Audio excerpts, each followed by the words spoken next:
Hello everyone, welcome to our YouTube channel, a place where we explore historical mysteries, untold stories, and remarkable events that shaped humanity. In today's video, we will uncover the mysterious death of Meriwether Lewis in 1809, one of the key figures of the legendary Lewis and Clark expedition, whose passing remains surrounded by doubt and secrecy.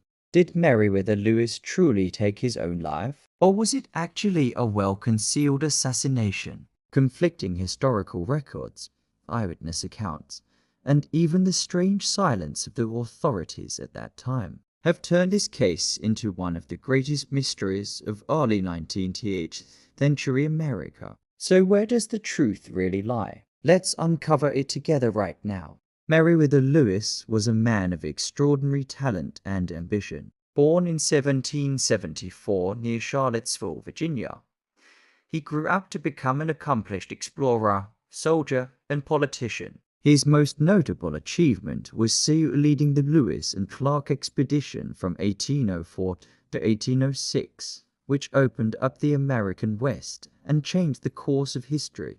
But who was Meriwether Lewis beyond his famous expedition? He was a complex individual, known for his intelligence, bravery, and occasional bouts of melancholy. After returning from the expedition, Lewis was appointed as the governor of the Louisiana Territory by President Thomas Jefferson, his longtime mentor and friend. However, Lewis's life took a dark turn in the years following the expedition. He struggled with alcohol abuse, financial difficulties, and what some historians believe may have been depression. These personal challenges set the stage for the tragic events that would unfold in October 1809. On September 29, 1809, Lewis set out on a journey from St. Louis to Washington, D.C. His purpose was twofold: to address concerns about his governance and to publish the journals from the expedition. Little did anyone know that this would be his final journey.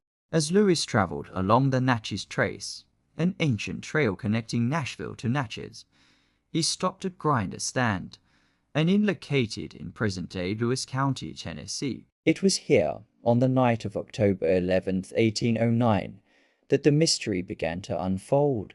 According to Mrs. Priscilla Grinder, the innkeeper's wife, Lewis appeared agitated and spoke to himself throughout the evening. In the early hours of October 12th, she heard gunshots coming from Lewis's room. When she and her husband investigated, they found Lewis severely wounded, with gunshot injuries to his head and chest. Lewis lingered for several hours, allegedly asking for water and lamenting that he was no coward. "But I am so strong, so hard to die." He passed away shortly before sunrise, at the age of 35, leaving behind a legacy of exploration and a mystery that would perplex historians for centuries. The initial reports and official records declared Lewis's death a suicide. This theory was supported by several factors. Lewis had been exhibiting signs of mental distress in the months leading up to his death. His friend and expedition partner, William Clark, later wrote that Lewis suffered from hypochondriac affections and had attempted suicide twice during their return journey from the Pacific.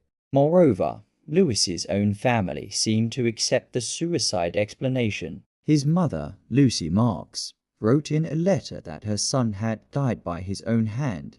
The suicide theory was further bolstered by accounts of Lewis's erratic behavior at Grinder's Stand on the night of his death. Proponents of the suicide theory argued that Lewis, facing mounting personal and professional pressures, succumbed to depression and took his own life. They point to his documented struggles with alcohol and possible mental health issues as contributing factors.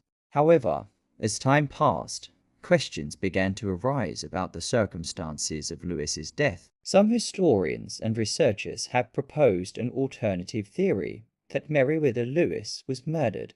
The murder theory is based on several intriguing pieces of evidence and inconsistencies in the official account. Firstly, the nature of Lewis's wounds has been called into question. Some experts argue that it would have been extremely difficult, if not impossible, for Lewis to inflict multiple gunshot wounds upon himself, especially given the firearms technology of the time.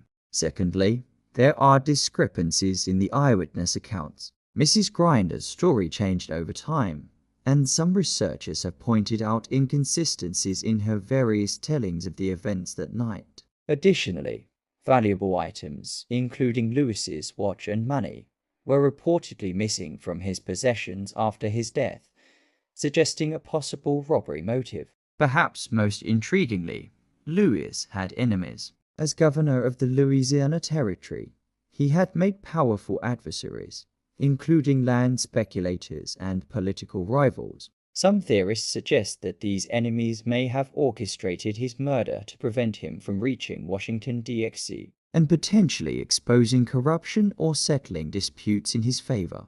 The lack of a thorough investigation at the time has only fueled speculation. No formal inquest was conducted, and Lewis's body was hastily buried near Grinder's stand. This absence of due diligence has left many questions unanswered and allowed various theories to flourish over the years. The debate over Meriwether Lewis's death has continued for more than 2 centuries, with passionate arguments on both sides. Historians, researchers, and even Lewis's own descendants have grappled with the evidence, seeking to uncover the truth behind this enduring mystery. In 1996, the Lewis family petitioned to exhume Meriwether's remains for forensic analysis, hoping to settle the question once and for all. However, the National Park Service denied the request, citing concerns about disturbing the gravesite and the potential degradation of any remaining evidence. This decision has only intensified the debate. Supporters of the exhumation argue that modern forensic techniques could provide valuable insights into the cause of Lewis's death. Opponents contend that the historical record and existing evidence are sufficient, and that Lewis's final resting place should be left undisturbed. The mystery of Meriwether Lewis's death continues to captivate historians and the public alike. It serves as a reminder of the complexities of historical investigation and the challenges of uncovering the truth about events that occurred centuries ago. Whether Lewis died by his own hand or fell victim to foul play, his untimely death marked a tragic end to a remarkable life. The man who had braved the wilderness, charted unknown territories, and expanded the horizons of a young nation met his end in a small inn on the Natchez Trace, leaving behind a legacy of exploration and an enduring historical mystery. As we reflect on the life and death of Meriwether Lewis, we are reminded of the thin line between greatness and tragedy. His story serves as a poignant example of how even the most accomplished individuals can be vulnerable to personal demons or external threats. The mystery of Lewis's death also highlights the importance of preserving historical evidence and conducting thorough investigations. It raises questions about how we interpret historical events and the role of modern science in shedding light on centuries-old mysteries. Ultimately, the case of Meriwether Lewis reminds us that history is not always a clear-cut narrative. It is often a complex tapestry of facts, interpretations, and unanswered questions. As we continue to explore and debate the circumstances of Lewis's death, we honor his memory and his contributions to American history.